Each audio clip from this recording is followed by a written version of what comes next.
Ja, bi kar začela. Zdaj v spoznavnem fokusu moje umetniške prakse je bilo zmeraj razmerje med različnimi formami in elementi vizualnega. V zadnjem času stopa v ospredje moment reprezentacije. Predmet mojih slikarskih raziskav so bile predvsem možne funkcije reprezentacije v različnih kontekstih serialnega slikarstva in poliloga klasičnega slikarstva in sodobnih vizualnih medijev. Moji konceptualni izzivi so bili od nekdaj najdevanje intrinzičnih kvalitet slike v kontekstu novih medijev in raziskovanje možnosti lete znotraj širšega historičnega in sodobnega konteksta, združevanje na videz nezdružljivih kvalitet, na primer modernistične površine slike, strompljajo učinki in druga sintetiziranja ter predelave v želji po vzpostavitvi tretjega, novega, lastnega, idiosinkratičnega jezika. Tako, zdaj pa izhodišča, ja, nekako se mi je izkristalizirala, zdaj, ko sem pač večkrat premislila, ena taka notranja, bi rekla, geometrija mojega dela v teh 20 letih, recimo.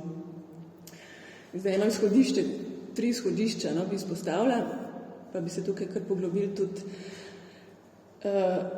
V bistvu bi svoje delo nekako reflektirala skozi dela umetnikov, ki so nekako zaznamovali moje delo, s katerimi sem se večkrat bolj poglobljeno ukvarjala. Saj Twombly in Monet, ki jih vsi dobro poznate, tako da so to samo informativne predstavitve slike, reprodukcije tega, da se spomnite. Ja, zdaj prvo izhodišče je vzpostavljanje in strukturiranje slikovnega prostora. Ja, v preteklih letih sem v svoji slikarski poetiki iskala povezave med izzivi, ki jih zastavlja tekoča podoba sodobnih medijev, videofilm in izkušnja impresionizma. V narekovajih impresionizma njihove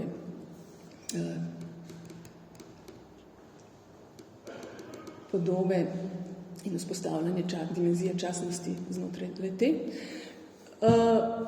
V zgodnjih 10 let enega mojega obdobja po akademiji sem slikala z radikalno omejeno barvno lestvico, katere namen je bil povzročiti senzorno deprivacijo, ki intenzivira osredotočenje na minimalne diference. Percipiranje slikarske sekvence je primerjalno gledanje, potovanje od ene slike k drugi, kar naj bi v gledalcu vzpostavilo dimenzijo časnosti. Zdaj, v tej ideji sekvence je navzoč dolgoletni leitmotiv mojega dela Vanitas. Ta se izraža tako v samem načinu slikanja, kot vsebini in se kaže kot spreminjanje, prehajanje, izginjanje, destrukcija, dekonstrukcija, rekonstrukcija.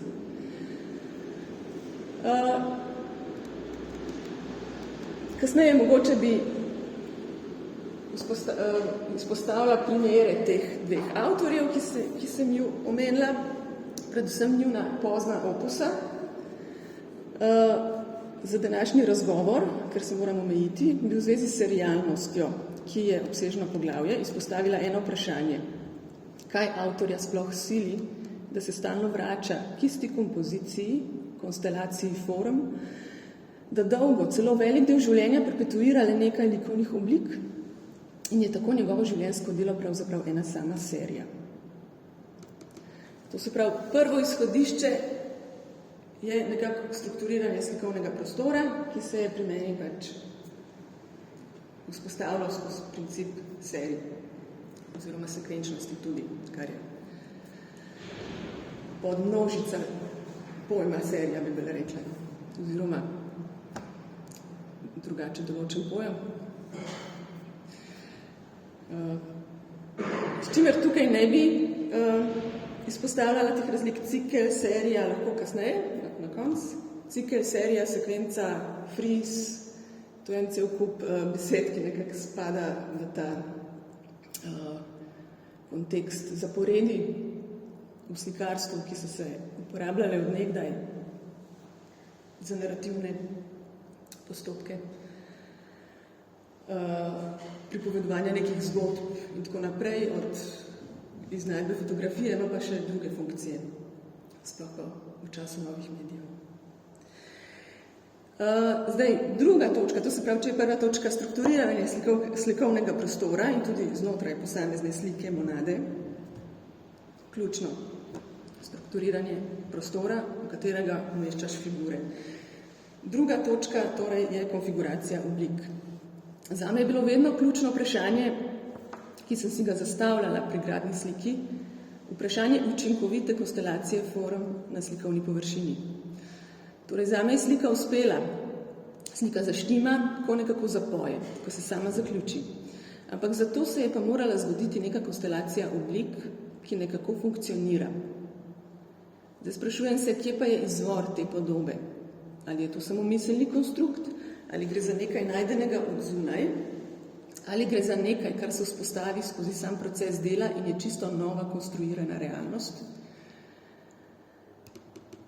Vprašanje konfiguracije oblik znotraj zamejene likovne površine. To je pač ena ključna stvar, s katero se ukvarjam v vseh teh letih. In zdaj nekaj pomembnih uvidov v zvezi s tem lahko najdemo v modernistični ideji iskanja originala. Original, kot so ga iskali Cézanne in kasneje abstrakcionisti, recimo Clifford Still. Vprašanje pri tem je, ali gre za v naravi najden original, torej že za neko idealno konstelacijo oblik in v sliki za odnos do referenta, ali gre v sliki za izgradnjo, izvorno konstituiranje originala.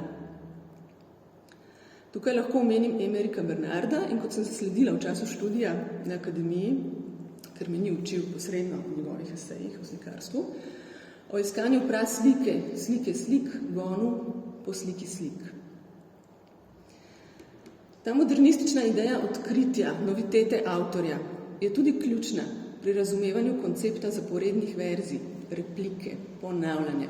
Pravzaprav za razumevanje samega osebnega sloga oziroma rokopisa avtorja. Zdi se torej, kot da bi slikar odkril neko izvirno konstelacijo form in jo potem perpetuiral, dokler se ta ideja ne izprazni, če se sploh kdaj. Ker gre za iskanje tiste prapodobe, o kateri govori Emeric Bernard.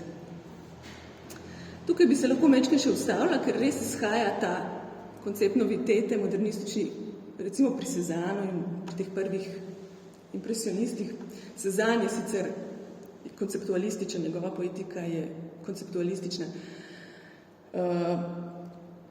Zdaj, oba z Monejem sta v svoji srčiki iskalca resnice. Kaj je ta resnica? Ta original. Impresionisti to resnico, ta tako imenovani original, poskušajo najti, ne narediti. Narediti jo skušajo kasnejši modernistični umetniki, tako da imamo to razliko v zgodnji dobi tega modernizma. Najden oziroma narejen original. Narejen original v umetnosti pa poznamo tako, to se pravi, če so impresionisti nekako najdevali to resnico, to se pravi v odnosu do narave, kasneje abstrakcionisti izdelujejo, gre za narejen original, kar je bilo tudi v času pred impresionizmom, to se pravi, ta čas impresionizma res pomemben čas, ker gre za najden original, ne konstruiran, tako kot so bile prej slike celo zgodovino konstruirane, narejen original. Zato je obdobje teh nekaj let res izjemno, saj edinstvenost najdenega originala v tem, da je hkrati referenčno bogat in neskončno interpretabilen. To odvisnost od referenta potem dokončno ukine modernistično slikarstvo, kjer pride za poudarjanje samih formalnih sredstev, kjer modernistični umetnik povzdigne sredstva lastnega izraza nad vse. Gre bolj potem za l'art pour l'artisme, tautološkost, umetnost kot umetnost. V glavnem, ponovno, tako recimo kot v klasicizmu, so čeprav na drugačen način je umetnik nekako lahko postane tukaj ujetnik lastnih konceptov, če ni nikakršnega referenčnega polja izven sebe, ampak to so različne interpretacije in kritike. Robert Schiff se vpraša, če lahko govorimo o umetnosti, kadar so poudarjena samo formalna sredstva. To ni moje mnenje zdaj, ampak spada v ta koncept originala. Najdene podobe oziroma narejenega originala. Zdaj, pri Cézannu gre za brezkončno iskanje videv kot ideal moderne umetnosti, ki stremi k izkušanju senzacij, sveta, življenja samega, umetnost, ki ne načrtuje svojih efektov naprej, ampak jih najde. Stalni začetki, odlogi, ujeti neujemljivo je bila obsesija Monetjevega ustvarjanja. Ta značilnost velja tudi za modernističnega umetnika, njegovo iskanje primernega izraznega sredstva, ki izhaja iz prej omenjene estetike iskanja in originalnosti. Cézannu so izrazna sredstva nedosegljiva, odtot nekompleten karakter njegovega dela.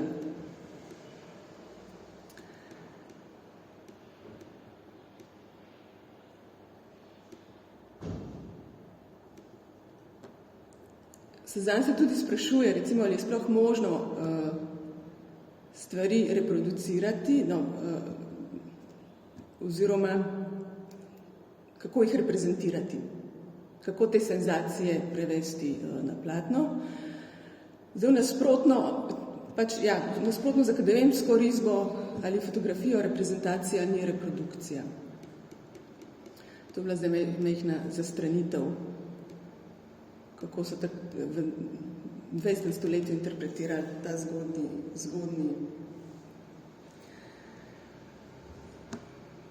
zgodni modernistični premik iz neke konstruirane slike v to vedno novo iskanje, najdevanje originala.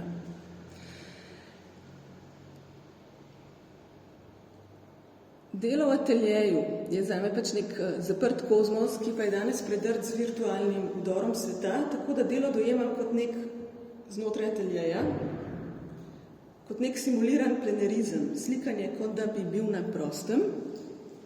In ta simulirani plenerizem vzpostavlja neko podobo, ki je blizu današnji izkušnji realnosti.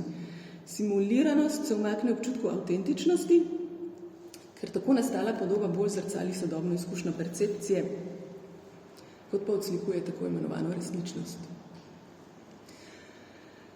Impresionistični slikarski odnos do realnega izhaja iz težko odgovorljivega vprašanja, kaj je realno, je to predmetna stvarnost ali naša vizija, občutenje, notranji vtis ali impresija le-te. Z razprtjem te dileme je impresionizem zaznamoval vse slikarstvo 20. stoletja. Vedno pa iščemo adekvat ideje, koncepta. In tu je točka travmatičnosti likovnega postopka, sprijaznjenje z lastno omejenostjo. Verjetno pomeni iskanje resnice v slikarstvu ravno to, večen boj z materijo in vprašanja inkarniranja, utelesitve pozunanjanja notranjih slik.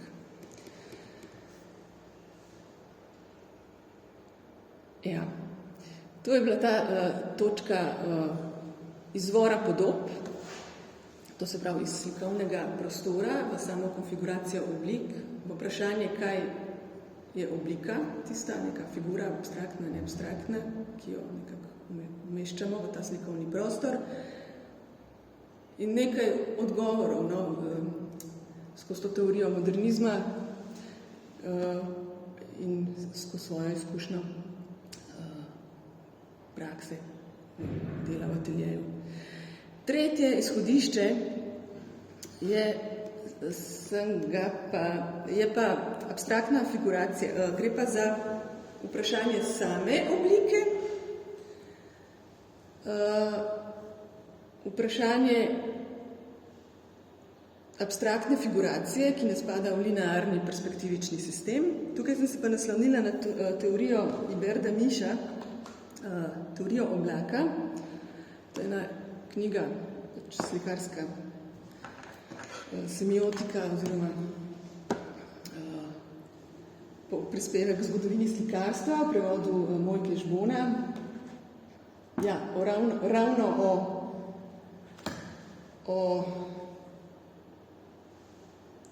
o možnostih reprezentacije evazivnih podob, ki jih je na nek način nemogoče, ki so same na sebi, ki jih je nemogoče fiksirati na nek statični nosilc, kot je slika. In zdaj moje slikarstvo je nekako nekdaj iskanje v bistvu tega nemogočega, v bistvu na nek način vzpostavljanje ene časne dimenzije, oziroma mogoče ta dialog z videom, z vsemi temi tekočimi mediji, ki lahko stvari reprezentirajo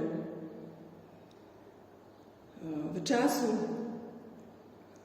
Zdaj, kako v bistvu znotraj ene statične podobe v bistvu vzpostaviti neko dimenzijo časnosti ravno skozi ta konflikt.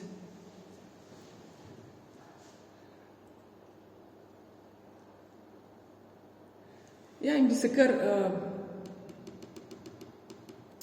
mečkan pomodila pri tej teoriji oblaka, kot sem jo jaz razumela in kot se v bistvu vzpostavlja ta problem madeža v mojem slikarstvu ves čas, že odkar se začela ukvarjati s slikarstvom.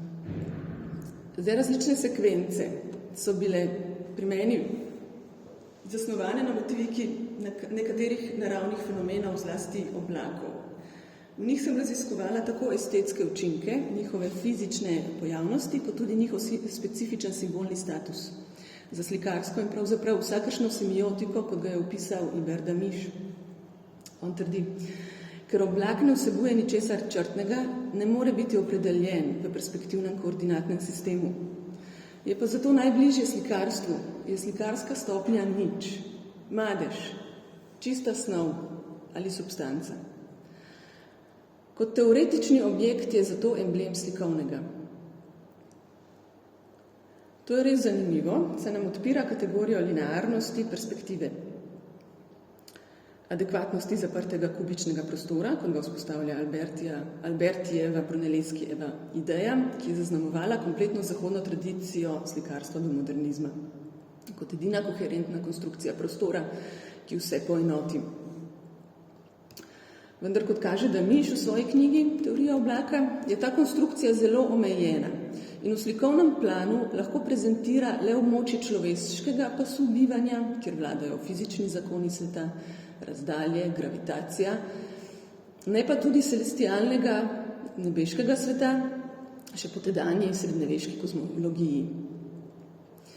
Zdaj, ta se ponavadi reprezentira v območju, kjer ne veljajo zakoni gravitacije, torej onkraj nebesnega svoda, kjer pa oblaki predstavljajo mejo in so posrednik med dvema svetovoma.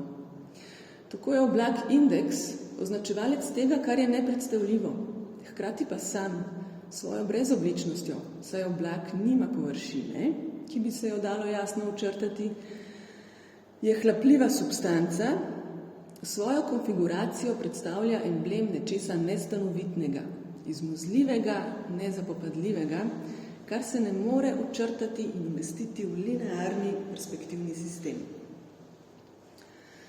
Že Leonardo da Vinci je ugotavljal, da je oblak bolj indeks nečesa, kar ne moremo prikazati. Indeks, označevalec zraka. Na ta način, kako so reprezentirani oblaki, nam kaže na primer kvaliteto nevidnega, torej občutenega zraka. Zdaj, ali oblaki divjajo, ali njihova konfiguracija nam govori o drugačni, različni zračni atmosferi, vetru. Torej, nekaj, kar kaže na tisto, česar ne vidimo. To se mi zdi pomemben element slikarstva, kako z vizualnimi sredstvi prikazujemo nevidno, kako so označevalci le smerokazi, ki nam kažejo, v katero smer gledati, kako je lahko vsaka stvar zamenjava za neko drugo, kako vidno kaže na nevidno, na tisto onkraj. V tem smislu mi je vedno zanimivo opazovati negativni prostor, Zrak med predmeti, ki je pa v likovnem prostoru popolnoma enakovreden zapolnjenemu prostoru. Slikari slikamo zrak, vmesne prostore med predmeti, njihove relacije, ki jih označuje prostor med njimi. Kot recimo v glasbi pauze. Vidimo torej, da se lahko dotikamo vidnega tudi preko te poti. Kako ne moremo povedati nič gotovega in lahko govorimo le o tem, kaj neka stvar ni. Tu je precej ontološkega transcendentalizma, kot pri večini abstraktnega ekspresionizma, recimo vaš ameriški abstrakcionizem barvnih polj, via negativa, Ad Reinhardt, njegove temne, črne ali pa barvne monokromne slike, kjer ni nič razen vertikalnega, horizontalne označitve oziroma in vertikalne označitve, ker pravi, da ne moremo nič povedati o slikarstvu, recimo. Da lahko govorimo le o tem, kar ne moremo povedati, da so likovna sredstva per negacion uporabljena. Seveda, to ne velja za vsa likovna dela a priori, bom rekla ta auratičnost. Vendar ponavadi umetniška dela niso označena z navodili o uporabi le-teh, torej je vedno na strani uporabnika, torej opazovalca, kako bo percipiral, dojel, razumel, si razlagal, poskušal dešifrirati neko površino pokrito z barvami. Brez konteksta sicer res ne gre. Le kako bi lahko doumevali Rotkova dela, na primer izven konteksta, kot jih poznamo. Rotkovih slik v nekem gostilniškem okolju gotovo ne bi mogli doživljati kot sublimne. Tudi sam je zavrnil naročilo nekega gostinca, ki mu je naročil slike za dekoracijo. Rotko je bil zgrožen ob tem in to mu je vzbujalo prav gnus. Njegove slike v londonskem muzeju Tate, ki sem jih imela možnost kontemplirati, so umeščene v predprostor Turnerjevih svetlih soban. In tako je dimenzija sublimnega podvojena, potencirana v svoji komplementarnosti.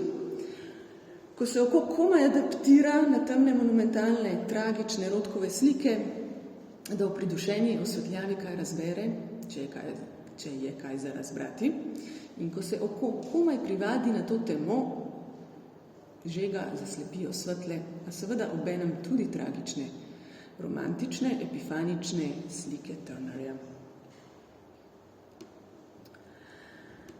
Kaj bo neka barvna fleha predstavljala, je tvoja odločitev, kako bo to opazovalec dojel, pa ni več tvoja volja, ker slika ima svoje življenje. Tako je koncept seveda umetnikov, interpretacija pa mu več ne pripada, zato je jalovo početje govoriti o lastnih delih. To je bila majhna zastranitev, ki pa so v mojem delu neprestano, saj v likovnosti ni nobene gotovosti. Slikarstvo je ohlapna in vedno raztegljiva forma, v katero je moč natlači vse in še vedno ostane prostor. Da pa zaključim s teorijo oblaka. Kam torej umestiti neko evazivno podobo z zarahljanimi mejami, ko je ne moreš umestiti v klasičen koordinatni sistem perspektive, kjer se oblak kaže kot aberacija, izjema znotraj pravil. Kaj se dogaja znotraj ploskovne modernistične mreže? Tu je slikovni nosilec dojet lateralno, z gibanjem vzdolž njega, s silnicami delujoč na površini slikovne površine. Igra na površju, vzdolž platna in projekcija v nas same opazovalce.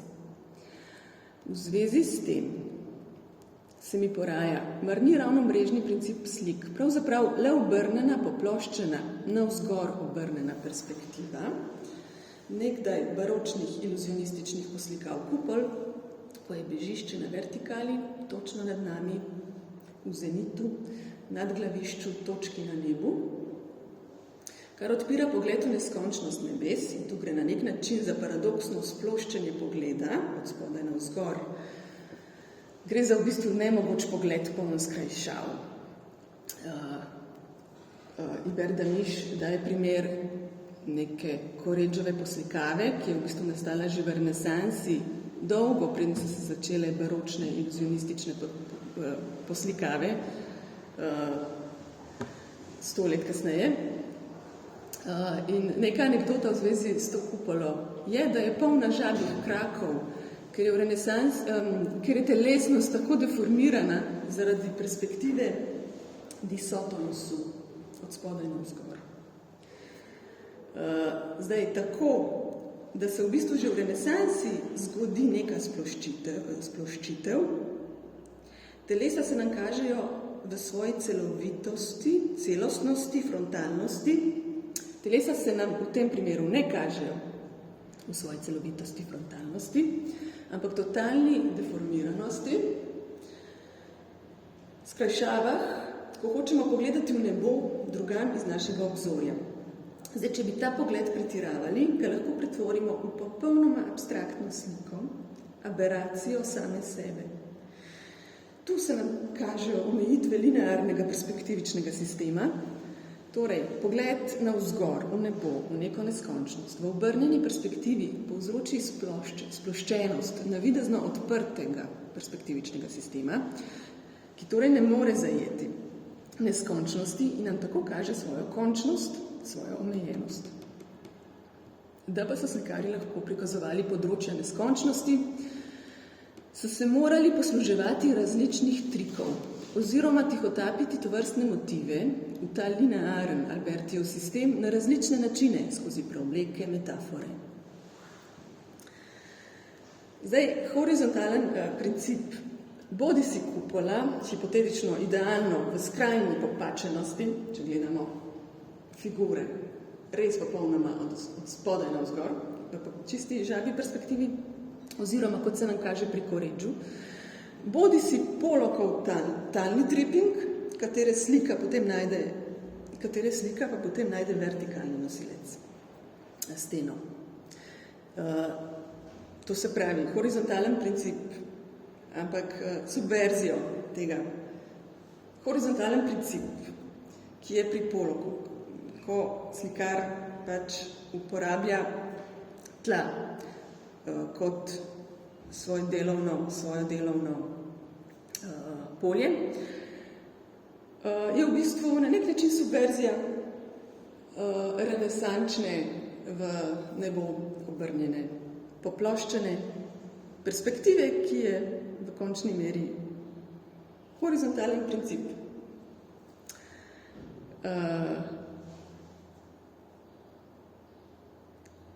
Pri poloku, ko je slika končana, se obesi na steno in se prekucne za 90 stopinj. Ta vertikalna pozicija slikarja tekom dela se prekucne horizontalno in zdaj spet vertikala postane horizontala, ki seka v nas same, tako da se očišče premakne v nas same. V tem smislu spet to vertikalo, ki je skupna modernizmu in baroku, v obrnjeni orientaciji, razmišljam naprej, je modernizem preobrnil v horizontalni predslikovni prostor, predprostor slike, še enkrat, ker horizontalno preobrnjena vertikala, bežiščnica seka točno v nas. V nas vzpostavlja prostor dogodka slike, kar pa ni nič novega. O tem so obširno razpravljali s Ksenijo Čerče v pogovoru o njenem slikarstvu, kjer na primeru Franz-Dželikovih podob govori o srednjeveškem imago agens, delujoči podobi. Govorim o temeljni dihotomiji slikarstva, o tukaj in on stran. Torej, na tej strani podobe in na oni strani podobe. Znotraj tega imamo danes na voljo neskončno možnosti, kako vzpostavljati slikarski prostor, kako urejati podobo, kako jo konfigurirati, na kakšen način vzpostavljati slikovni prostor in se pri tem seveda vpraševati, kaj je slikovni prostor. Nekdaj so kodi narekovali, kako konfigurirati podobo, danes je možno podobe konstituirati na različne načine, pa vendar gre za konstrukcijo nečesa na fiksnem nosilcu, kar naj bi aludiralo, predstavljalo, govorilo o nečem ali pa zanikovalo. Vse pa izhaja iz temeljnih omejitev, kako sredstvi, ki so ti na voljo, reprezentirati nekaj ali nič.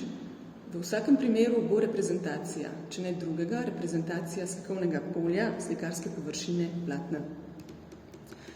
Skratka, razmislek o temeljnih likovnih gradnikih, preprekah, omejitvah je nekaj konstitutivnega za vsako slikarsko prakso. Vprašanje konfiguracije oblik je ključno za moje slikarstvo, ki estetsko in vsebinsko določa moje delo. Danes mora vsak slikar sam vzpostavljati svoj lasten sistem, ki mu bo omogočal zajezitev neurejenih drobcev misli, podob, ki se porajajo iz mnogoterih vzgibov, v podobo nove celote. V tem smislu dobro razumem besede sodobnega umetnika Sola Levita, iracionalnim mislim bi bilo treba slediti absolutno in logično. No, četrto izhodišče je pa seveda raziskovanje intrinzičnih kvalitet slikarstva, ki so vezane na sam slikarski material, predvsem pigment in njegov učinek, barvno sevanje. Pri tem se pa ne bi danes pomudila, ker je preobširna tema in obsega čisto tehnološka vprašanja gradnje slike. Da strnem, ključna izhodišča mojega slikarstva, ustvarjanje konteksta, sheme, strukture slikovnega prostora, urejanje abstraktnih ali neabstraktnih figur. Znotraj tega konteksta vprašanje oblike, primordialna oblika, madež kot slikarskost sama na sebi, gradnik te realnosti, materija sama na sebi, njena identiteta, pigmenti, barve, torej od nekega makro do mikrokozmosa. To bi bilo nekaj. Imamo pa še mogoče slikovni material, ki se, kot rečeno, navezuje